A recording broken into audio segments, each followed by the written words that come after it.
Right, we're back with part 3. Still here. We haven't sacked Ralph yet. I'm still here, which is a miracle as well. Ralphie, some 12 good rides from the past year. Righto, they're all Melbourne City tracks. You okay with the city track? I'll be bored by No water. Black Tomahawk, bossy at Caulfield that day when everyone was just looking at themselves. Yeah, it just went whoosh go and took off. Craig Williams Stratum Star was actually the same day, and the Rupert Clark drew the outside barrier within 200 metres. It got third the fence, and then from there it won by nose. Unbelievable. Juan Gina Brett Preble front-running brilliance in the Australian Guineas, rated that horse to absolute perfection, and again it just won again. It proved the monster foremost, didn't it? Kermadec, etc. Caitlin Mallion in the winter on Miss Rose de Largo. Perfect, fast front-running ride at Caulfield. Ran them off their feet, good value was in the race. Ollie on Amavasho in the Winter Championships. That was your classic duck and weave that everyone waxed lyrical, but that was unbelievable. Michael Walker Churchill Dancer at Moonee Valley when the rail was out 3, it was advantage. Prior to that he was a get-back horse, he just put it through the fence and come back a better horse. Hugh Bowman press statement in the Caulfield Guineas. Went forward and actually stacked them up. He actually did drop anchor, but the horse had that much of ability. That was the best plan on the day. Damien Lane Magnus Rain, total self-interest in January though, but that was a inch-perfect ride, beat Tykuntara by a nose. Dwayne Dunn on Shamel Wind in the Oakley Plate again from last wall back, timed it to perfection.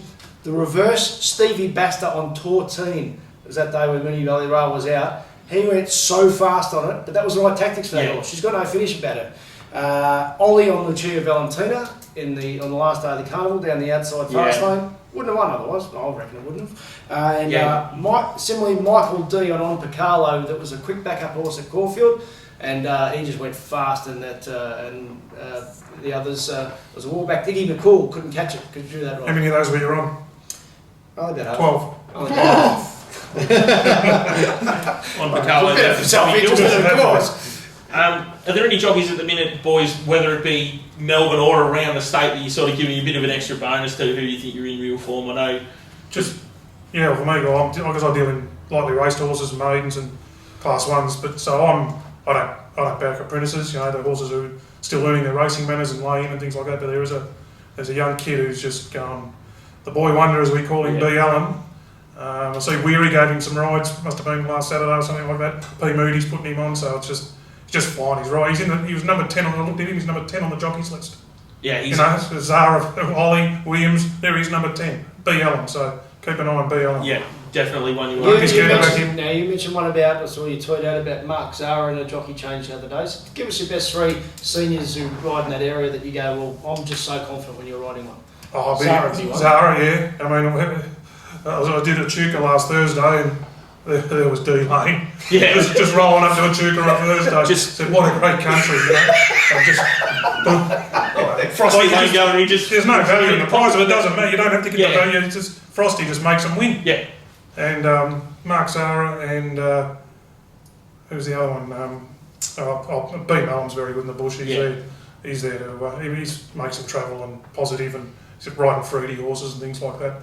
But the point, just that point on Zara when he rode that horse Recalcitrata, I tweeted about. I launched into it at the short odds at Benalla, and it found a way to get beat. Well, no one went beat. The jockey went a bit hard on it. Yeah. And then it went to, so I got 5-4 there. Yeah. And then it went to Geelong last Wednesday and was 5-4 again. This time with Mark Zara. And when I was just doing these things, looking up jockey stats the other day, I saw the jockey who rode at Benalla rides about 6.5%. So I took 5-4 or 6% jockey. Yeah. I could have waited a week and took 5-4 Mark Zara rides about 18% against the best. So it just shows there's a reason why I got beat at Benalla. So the jock changed the other day just with the gun jockey. Yeah, you're well comfortable. It's all the difference. Look, my view on jockeys is that they've all got their strengths and weaknesses. So I'd encourage punters to try and understand what their various strengths are and when they're hot and cold, because they all go through weight issues and things like that at different times, and they can be completely different jockeys depending on their state of mind at a time. Yeah. So, in general terms, I'm not going to say nothing that's not obvious. I'm particularly comfortable with Damien Oliver and Damien Lane in Victoria.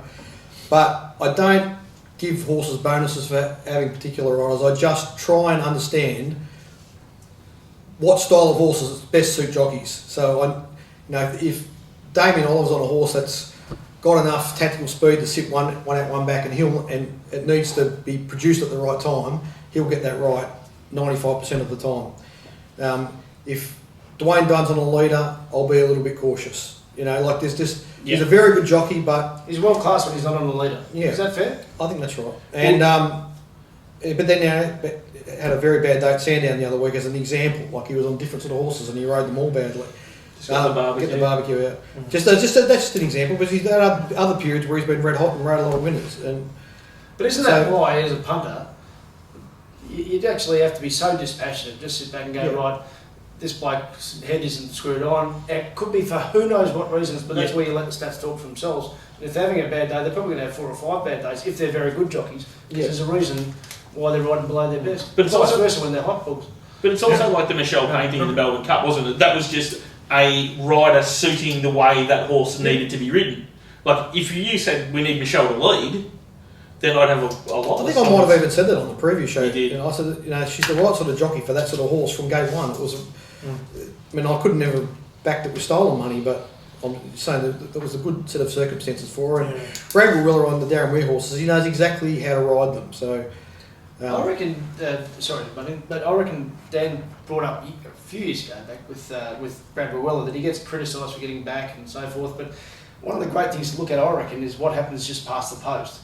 And how often he gets back, because the horses often aren't much good at those rubbish meetings. They get there by a nose, and then, a couple of strides past the post, they're half length behind, which means it's an inch perfect ride. But when they don't quite get there, he gets overly unfairly criticised. Unfairly criticised. He's such a good rider. I mean, I went through that phase where he did my heading and everything. But he's such. I mean, the acceleration he can harness in horses, so he can ride them quiet and they can be held up. And if he sees that gap with 200 to go, even on benchmark 58 horses, it's just whoosh go. This spike figure that you can get them to do. Oh, if you want to understand the Weir stable, that it's an incredibly thorough operation. They target the right races. They have a guy that walks the track. He does really good speed maps. Their tactics are fantastic. They ride the horses to build their momentum. They very rarely rush them out of the gates and hit the brakes. So Brad will often just come out on a horse and just let it find its feet for 200 or 300 metres, be happy to sit wide and make ground mid-race. It's the best tactic, the most underused tactic in racing, making ground mid-race, particularly if the tempo drops. And they're very good at it. They do a lot right, and that's why they win a lot of races. But also they place the horses well enough to give them confidence too. Like, you will see him send a horse that is going to be... Like, I think, did Tallship win the Elmore Cup? Was it like its first win over here? It was a Geelong race because Vince picked it at a Sandown midweek on its first race. Okay. And next time it went to Geelong, it was like 7s or 8s. It was almost the prototype that you just described the Brad there for mid-race, get it moving, and it just dominated it from then on. It's a good horse. And the other thing about it is it's such a big stable with the 3 different yards where they can send them to. And that he uses the trials well. Like, he's happy to... remember that one day he sent... I think it was 5 floats. He had 52 horses trialling at St Arnaud. Yeah, there you go. Yeah, the only problem is that we're not seeing footage of those. Don't get me started. 2016 were another year, and the biggest stable in the country, Darren Weir, you can't lay eyes on their horses before they appear at the races. It's just shambolic. So the only thing I want to say about jockeys is there's an opportunity for a young jockey in Victoria to really understand, like Brendan Abdallah has done in Sydney, the subtleties of tempo in races. And look, however many years ago, maybe I'll guess, say 10 years ago, Nashville Willer went to Sydney and he was with the right stable and he understood the subtleties of tempo, and you could dominate a race from 2nd or 3rd place by building your momentum in the middle of a race. Yeah. And with that tactic alone, Nash won a number of Sydney Jockeys premierships. Yeah. I think there's an opportunity for a young jockey to do exactly that in Victoria. So I'd encourage maybe the Damien Lanes and the Pat Maloney's of the world to have a good look at that and look at what Nash did, admittedly on the right horses in Sydney. And I think there's an opportunity to do that in Victoria, because a lot of the older pros in Victoria are still a little bit stuck in this rush out of the barrier and then want to pinch all important in the middle of the colour race. All important cover. That's so overrated. It's not funny. Well, so the problem is, it works really well at the country and provincials, particularly if you're in maidens and lower class races where you've got something on them. Yeah. But when you come to the city, that tactic does not work. It's just, the value of it's completely diminished, and it actually gives an opportunity to the horses behind them to get into the race without spending any petrol. Do you think there's a bit of cause and effect though, in fairness to riders? I'm not like, don't like sticking up for it, but often they're stuck with stupid instructions from trainers who don't. Probably, yeah. And it happened, and then the trainer or the connections or whatever see it happen at the provincials. Yeah. They see the horse come out, jump at the front, pinch a couple of cheap sectionals mid-race, and then sprint away from slow horses. Yeah. It just doesn't work like that in the city. What? It's Froggy, you've been sort of. Well, I said, geez, I mean, with the whip rule, poor old Froggy. And I was going to say, he went forward with a Chris Waller horse from a wide barrier at Flemington on Yellen, which was the perfect tactic. I was just wondering if he's okay, because the Waller statement doesn't like him going forward, but it was the perfect tactic on the day. This was a hard one for me with Froggy, because often if you go down and look at him in a yard, especially here in Melbourne, he's one of the few jockeys that always wears spurs. Right. So when the whip rules changed, you thought, well, that should actually suit him a little bit, because at least he's used to riding in spurs. And it's just, apart from Tarzino, like, it's hard to remember. Actually, and you were all over when you just touched on it with the stats. Sometimes your opportunity to make money is to be the contrarian investor. Yeah. So I've got no doubt Tarzino, if Damien Oliver was riding it in the Derby, would have been even money.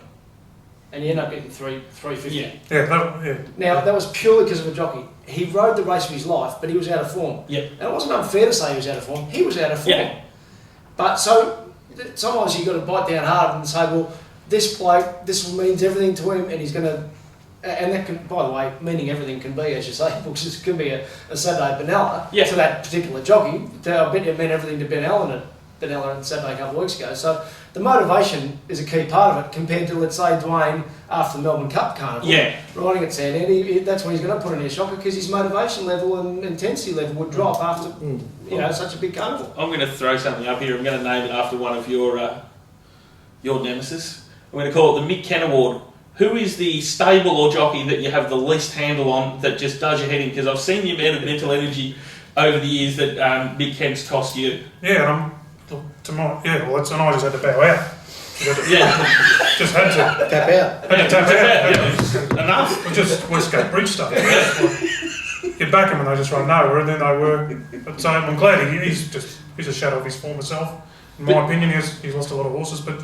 Are there other yards or jockeys that you look at and you just go, well, what do we do? I try and find the answer now. Like Weary did my head in for so long, yeah. And I told Ralph, I said, no, I did an exercise. I went through every horse on his books. And I think he had 300 horses, and I went through. It took me ages. I went through all of their patterns, especially early in their careers, because I had this thing where he's a patient trainer. They're all winning 6 runs in, and it was a really good educational thing to try and. He does win. His first starters do win. Yeah. His second starters win. It's just up to the horse and their talent and things like that. Doesn't that get us back to the start of what we're saying?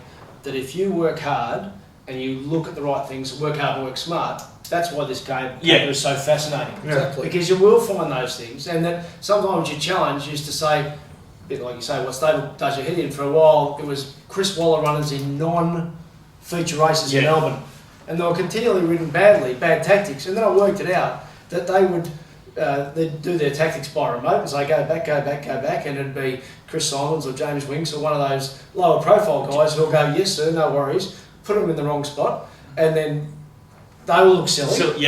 I'm not talking about their ability, I'm talking about their profile. And then come the big races, Hugh Bowman on, was it Amavasha, was that mare that went 1,000 guineas? We're going to go back in it, and Hugh Bowman did the speed, no, I'm going forward, we're going to win the race. And Ollie does the same. So then what then happens is there's a pattern, right? The best jockeys do their own tactics, and clearly Chris Waller has the faith going, well, you know what you're doing. So there's a cause and effect, and I'm just using one example, but that to me is why the cage is so fascinating. The harder you work, you will find those things. And the other thing is, it also shows that that's where the profitability is. If you're looking at it and you are doing the work, that's when the rewards come. Yeah, no doubt. The harder you work, as I say. Well, you've got to work hard, because the market is an expression of, large syndicates and punters that put a lot of effort into developing these wonderful computer models that don't miss a lot. But if you work really hard, you will find things that they've missed. But they're not obvious, and you have to dig hard. Do you think the one, I'll put this on the table, I wonder if you agree, particularly get Vince and stuff. But to me, the hidden gem still in racing, and you touched on it before, is the mid-race. At the moment, I still don't think enough people are onto the mid-race and how important that is, either the drop anchor or the big surge, particularly early in a prep, because it's a fitness come on. Yeah. And I think often there'll be times where you can get a bit of confidence and maybe some of those big players are yet to be converted. I reckon the other one is the low draws. Yeah. I reckon we've still got that on our side. But, Yeah. you know, I was just great. Mark just reinforces it every second week on the pearls. Heavily drew one, didn't it? Yeah. Low draws just. And then you get Wayne Hawks on the radio confirming it the other way, just going, oh, well, if we draw wide, we'll it's good, just keep perpetuating it, Wayne. Yeah, just keep going. Yeah, Absolutely myth. Because the best thing is that Daniel O'Sullivan comes up and puts the stats out, and an hour after he's been on the radio going, well, actually, when you're drawn inside, they're like 8% when they're drawn out, they're 12. In fairness to Wayne Hawks, I mean, he's a trainer, he's not a punter, right? Correct, They love admitting that they're not punters. I wish more would admit that they are punters. It'd be... Well, Peter Burney said he's punting now. And we'll get to the minimum bet rule shortly, but we want everyone betting within some set rules. That's all anyone wants. But the trainers like the low draws because they tend to get their horse back in better shape. They don't have to work as hard. Yeah. So, I mean, the trainer, it's about A, winning the race, and B, getting their horse back in one piece. So it's just coming at it from a different perspective. Whereas from a punting point of view, the wider draws are undervalued generally in the market, and there's less luck involved in wide draws. Absolutely. Funnily enough, most people think there's more luck involved because It forces them to make a decision, really, doesn't it? yeah. They're clear to make their own decisions. They're not getting dictated to. They're not in a queue. They're not, you know. Coming back to Ralph's point about the mid-race stuff, to me the most important factor that's not talked about in racing is momentum. Like interrupting a horse's momentum one way or another for various reasons uses more energy than just about anything else, and that's why the mid-race stuff is so important, because often a horse can slow down and actually use more energy than what it would have done if it had just run on the natural tempo. Yeah. And that's about the distribution of its momentum. Anyway, it's boring to listen to, but for keen beans out there that want to watch it, there is something to be gained from watching that section of a race if you've got the sectional times beside you, so you can marry what you're seeing with what's actually happening against the clock. If anyone's watching trying to learn, because I'm probably relatively new to doing it really seriously, I had a full career in other sports media before doing it this way. To me, I think the biggest lesson to learn is your eyes lie in this respect, and the dumbest thing you can do is keep backing these flash home horses. Yeah. And often the caller goes, there's the run. What they don't often say, and usually the best run of the race, is the tiring leader. Yeah, who's done all the hard work, If you consistently back tiring leaders compared to flash home horses, you have to finish in front there. No doubt. Yeah. I'll give you a really easy example of it. There was a 2-year-old of Gay Waterhouse's in an Inglis race 2 weeks ago in Sydney. May or may not have worn blinkers in the trial, but was really ridden out hard I'm pretty sure it was a 1,000-metre trial, and it carried fitness into that race. It wasn't a good-looking trial to the eye at all. Yeah. A lot of horses trucked up behind it and almost got it on the line. Yeah. And on race day, I think it was So Serene was the horse I'm talking about. Finished second to Mick Price's Little Whippet, and completely gapped a lot of other horses that had so-called trialled better. And the reason it was able to run well, it was a more expensive horse that had more scope, but it was also fitter. It was as simple as that. Have you ever been to the trials in Sydney? Watching how Gay works at the trials? Yeah, it's gold. I was racing manager for someone who had a lot of horses with Bart, and the contrast is unbelievable. They're both legends, full stop. To state the bleeding obvious. But Gay puts on the scones, and she wants all the horses to win the trial by 6 legs. Bart would be sitting up in the stand, and they'd be out the back and working hard in the couple. He'll go home and eat up nicely. It works for both of them. They, as you say, she wants them to win everything. And I think that's what I know that's sort of how Snowy does it. It's just that it's learning what stables do, how they treat the trials, and then factoring that in when it comes to doing your form for the race. So everyone's got a different way of doing it, but it's as we came back to, it's the harder you work, the luckier you'll be. Mm-hmm. And just finally on that point, well done the Melbourne Racing Club, who actually pioneered finally in Victoria to make them all these jump outs freely available, and the sky was going to fall, wasn't it? As soon as we made them available for punters, and it's been no change whatsoever at anyone. And it's about time Cranbourne pulled their finger out. Well, it's, as you say, it's the same way. If they're having jump outs anywhere in this day and age, like everyone's got a camera. Like this, I've been on a different tangent. I've been blown up with the WNBL that all you got to do is set an iPad up at the back of the stand, and it'll take in the whole court, and I can watch it. You can stream it. It's easy. Can you get set for much at the WNBL? Not as much as I'd like, Ralph. But it's probably I could probably get set for about the amount the owners could before the jump outs were filmed, weren't they? Yeah. Yeah, because the limits were massive on those, weren't they? They could back them to win a fortune. Please. But the blow-up of women's basketball compared to a jockey, what's the mindset? Well, that's why I sit courtside, so I don't have to yell so loud. But the thing about it is, like, everyone's got a camera. All you've got to do is stick it up there where you can see it, and it doesn't matter. As long as we get some idea of how these jump outs look, just stick them up. Information. We'll decipher whether it's any use to us or not, but at least give it to us. Yep, that's it. So this is a quick word on the minimum bet rule. So obviously it's a terrific thing that Peter V'landys saw some merit in the issue and introduced rules in Sydney that have forced the hand of the corporate bookmakers from 9 p.m. on race day to accept a reasonable bet, and I just would really like to see the same thing happen in Victoria. I think if we keep chipping away at it with Racing Victoria, I think it's an issue that's on their agenda, and I think with the right approach that it'll end up getting across the line. I don't think it's something that has been stuck in the back bottom drawer and they don't want to see it, because I think it just, rather than spend all of our time complaining, I think punters should write to Racing Victoria and just explain if and how your account's restricted, and any thoughts that come to your mind about how it's stifling the flow of money. So one of the things that Dan and I were talking about earlier is that because there are no minimum bet rules, well, maybe they're unrelated, but I think they're related.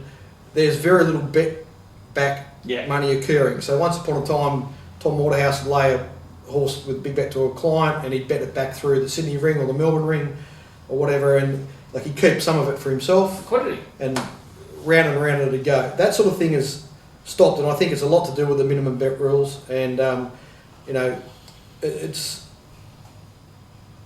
very odd, I think, that the on-course bookmakers are currently operating under those rules, and the internet bookmakers are not. And who's the sponsor of Racing Victoria at the moment? I don't know. The corporate bookmakers. Yeah, but I don't think that's the reason why it's happening. I mean, maybe they got some influence there, but at the end of the day, what does Racing Victoria want? Surely it wants turnover. I'm 100% with you. But a lateral way as well is to lobby Tabcorp to drop the parimutuel takeout. Because wouldn't that then force all these best tote products and everything else to be a lot more competitive? And then at worst, it provides liquidity in a parimutuel sense, which everyone can get on. I think the thing is that it's how it used to be, whether it was back in the day on course. Yeah, I mean the factory. Yeah.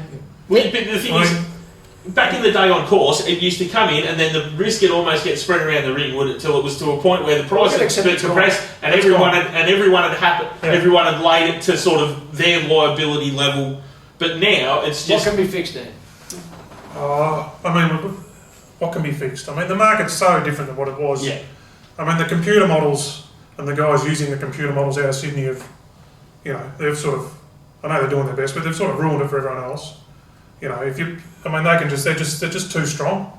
And so they're taking back, they've got computer models taking back, similar to Jelco's, they're taking fixed price, Jelco takes tote. So if you're going to, the corporate bookies have to bet them to win a certain amount, which they do, they're going to torch a fair bit every year, but they can use that to increase their fixed odds margin.